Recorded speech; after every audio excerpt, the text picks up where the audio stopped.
Good morning, folks. Welcome to the Morning Call Show. I'm Bob Sellers, former anchor at CNBC and at Fox News, where I worked with my esteemed colleague here, Jerry Burke. Jerry.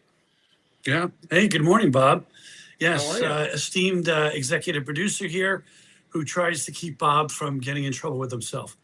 Yes, as you used to say, I can see the future, Bob. That's one of my gifts. And let me save you from yourself. Yes. But I can only see 6 minutes into the future. That's my gift. Okay. Well, that's until the next break, right? So Yeah, until the next break.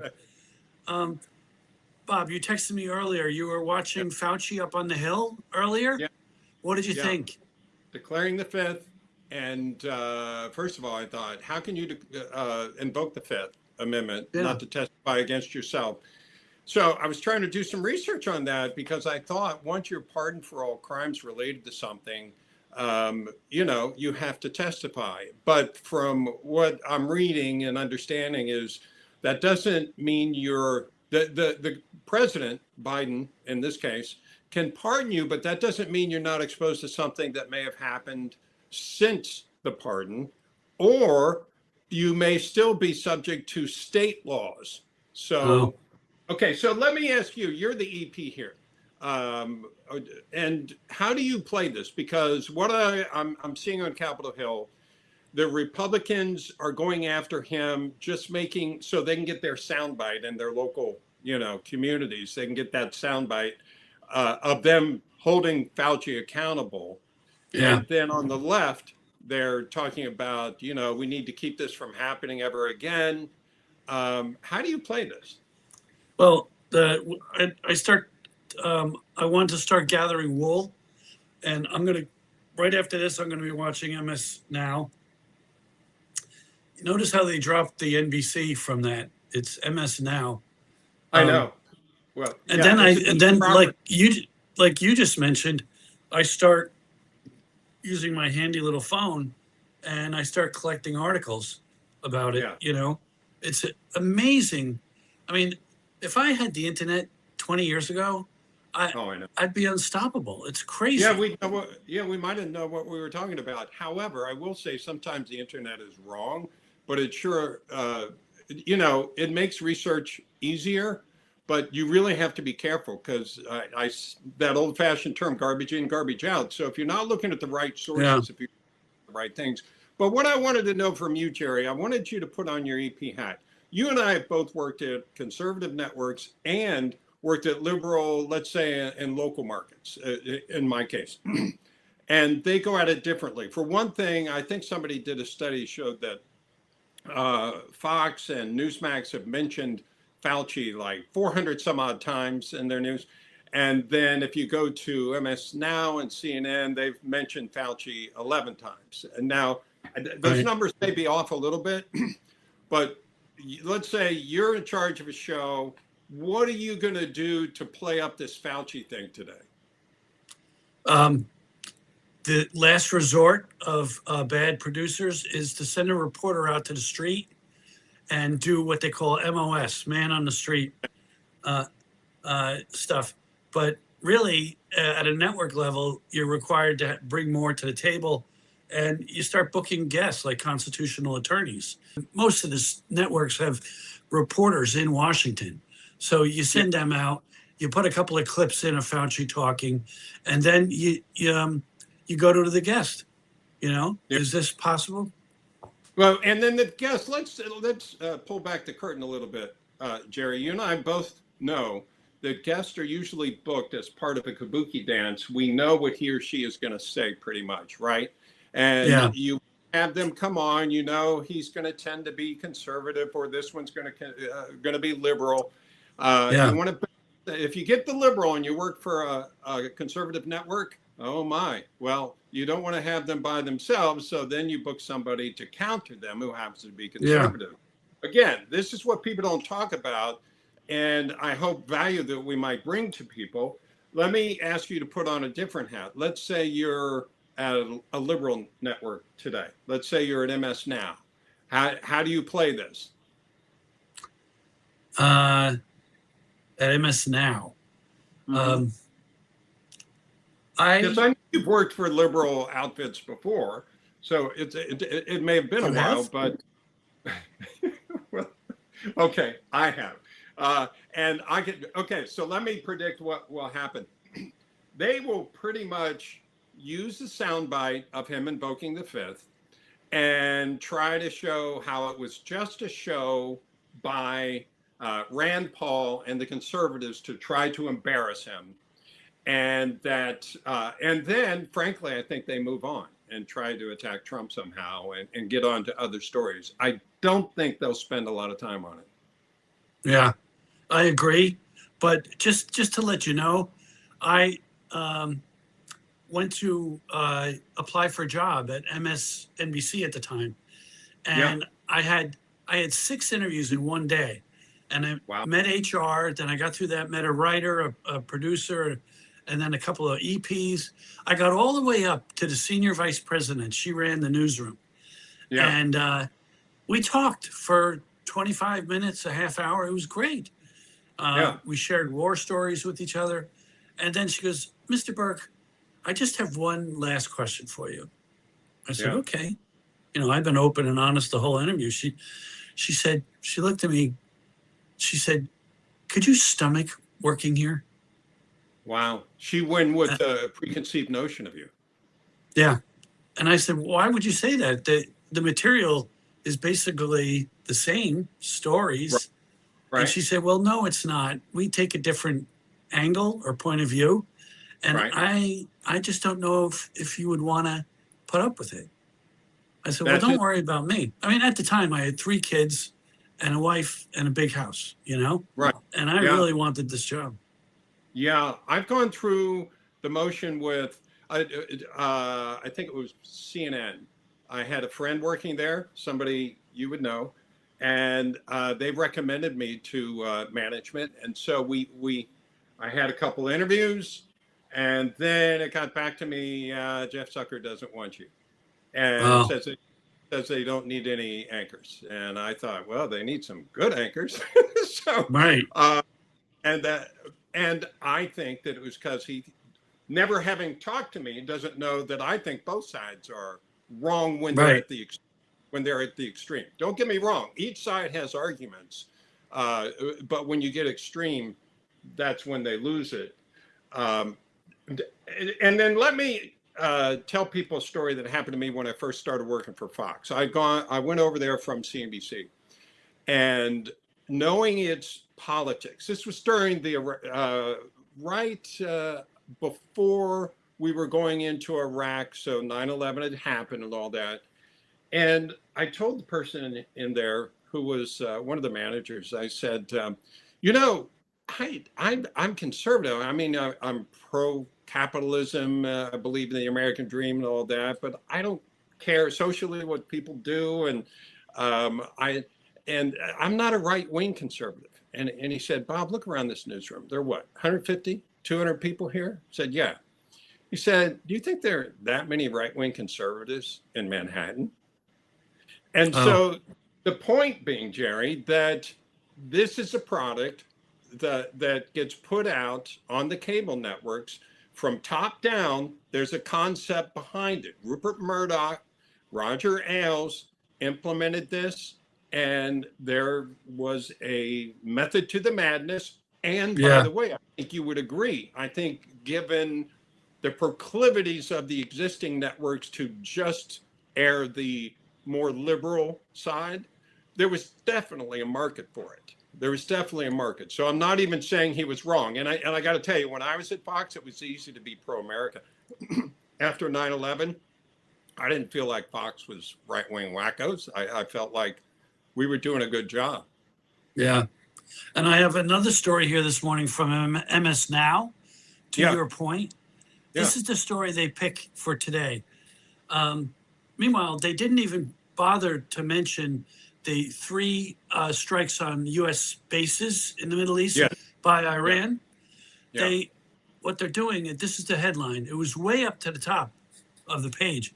On questions about depleted munitions, Team Trump struggles to keep its story straight. Okay. How do you interpret that? Well, I'm saying that trying to plant fear or to point to the fact that the administration is confused, can't get its story straight. What does that indicate? Right. Yeah, and I think the thing to remember as you look at these networks as they cover stories, they're going at them with a certain angle. I mean, and there is a reason for it, because if you just go out and say, here are the facts, even though everybody says it, it's like, Jerry, everybody says, I want to see more documentaries. But then you make a documentary and nobody watches it, right? No. Maybe they do on Netflix. But when people say they just want fair news, they just want the facts, they're not going to watch it. It has to have something compelling. So Yeah. I think that's one of the reasons the networks exist, kind of with an angle. And I'm hoping that we can show people what those angles are and how they go about it. Because I do think there is a there between the two sides. But when you say that, yeah, obviously they're going at it from a certain approach. Yeah. And I think a lot of people, especially with the president that clearly doesn't have a lot of support for what he's doing in Iran. No, true. And also, here's another AP story. Investigators in the Comey seashell case, remember that? 8647. They investigators, this is the headline. Case omitted key facts and distorted others. So investigators, which side is that? The prosecutors, or is that? Yeah, I guess it's prosecutors, and the defense is jumping to Comey's defense, obviously. Right. The article spends it's a long article, yet it spends more than half its length attacking Trump prosecutors and defending Comey. Yeah. Look, if there were people inside the government going after Trump, that's one thing. But a guy seeing seashells and putting something out there, first of all, I consider that part of free speech. And I could argue that that's a weaponization of the Justice Department. I used to believe that, but there's been a lot of instigating, and I think if they hear from one of their idols, 8647, what does that mean? Is that a direct order? Oh, give me a break. Come on. Oh, come on. 8646. Give me a break. Everybody knows 86. Just to throw it away, throw it out. Yeah. It's not an order to go take someone out. What do you mean throw Trump out? What does that mean? You're going to storm the White House? Go to the with pitchforks? Vote against him. I mean, so you are reading into that what's being alleged, that was like an order to do physical harm? I'm seeing a lot of it. I'm seeing it, and it even belongs to January 6th. But I mean, they did take him out of context. He went up in a peaceful and orderly protest. Make your opinions known. Yeah. I'm surprised he didn't go up with them. Well, I think they kept him from doing it. If you hear some of his people describe it, I think they knew it could get ugly, and he didn't want to be. He shouldn't be associated with it. Right in the middle of that, yeah. But one last bias story, if you will. This is a woman in Holland, Michigan, a physician's assistant. She used to learn about politics from channels like ABC, CBS, and CNN. Right. But that changed as she decided that coverage of the war in Gaza was irreparably biased. She said, I started going to Instagram to get my news. Okay. How old is that person? Does it say? Because if you're a Gen Zer, that's probably where you're getting news. And that's why it's important to get some decent stuff out there, including what we're doing here, Jerry. Hopefully we can help some of these people pull back the curtains on some of what's going on, because even if they get it from Instagram, it's going to be slanted most likely, right? Yes. So, surprisingly, I saw a lot of headlines today about how the socialist Democrats are really meddling or changing even the infrastructure of the Democratic Party. this might hurt them in the midterms. Absolutely. I've mentioned that I think Mamdani is a gift to the Republicans in New York, the mayor there, being a socialist at best and maybe beyond that to be a communist. And a lot of people taking offense, and this is something we can talk about as it approaches, but 9/11 is going to be a tricky situation, not only for the people there, but for the networks to cover. And should the mayor be there? Or should someone who has expressed some hostility toward, well, I'm going to leave that conversation. I want to choose my words carefully and not misrepresent. Yeah. It's a story we're going to have to cover. But, back to getting the news, when that woman says that she looked at Gaza differently, I got to tell you, I get that, because what Netanyahu has led into Gaza has turned a lot of people against Netanyahu and Israel, and consequently against some Democrats and Republicans who support Israel. It's a live wire when it comes to, as a political situation, what has happened in Gaza. So if you're seeing stories saying that that's not right, you and I are old enough to remember, hey, do you know why Israel exists? It exists because they needed somewhere to survive, where, after World War II and the attempt to liquidate, for the ethnic cleansing. And you and I remember that part. But others come along and they look at Israel almost as one of the developed nations that had everything, and now they're picking on the Palestinian people, and including in Gaza. So it's a way more complicated topic than I'm going to address in a few sentences. But when somebody's looking for news, they can go to Instagram. Can I tell you something that I have? Yeah. Today the Fed meets. Okay. Yeah, that was going to be my next question. Okay. Warsh. Yeah, the Fed meets with the newly installed Fed chief. I think this is his second meeting, but some people think they'll raise rates because there's inflation. I don't think they will. I think they'll stick where they are, but it'll be interesting to see what he says after the meeting. But here's something that got my attention, Jerry, and I haven't seen anybody else talking about this, but there is an effort by Kevin Warsh, the new Fed chief. And wait a minute, did I get that right? Yeah. And he wants to change the way the PCE is represented. Now, I don't want to put people to sleep here, but the Fed looks at inflation. If inflation gets too carried away, the Fed can raise interest rates to slow it down. If you don't believe me, ask anybody that lived through Paul Volcker when he was around in the late 70s, early 80s. It can slow down the economy. It'll get rid of inflation, but it might get rid of your job. So that part works. But what he wants to do is he wants to change some of how the PCE is represented and take out food and energy. Okay. What is the PCE? Personal consumption index. Expenditures, personal consumption expenditures. It's a way of looking at what is inflation. You might hear the CPI, which is the consumer price index, is a little more consumer related. But let's throw all of those in there. Let's make it simple. If you look at all of the above as inflation, the talk is, if you include in the headline number, which is what you and I go out there, well, the Fed said over the past year it's been 3.5%, and that's way above the 2% target. But if you take out food and energy, if energy is coming down, it's like, oh, it's only 2.8%, or it's only 3%. It's not as bad as we thought.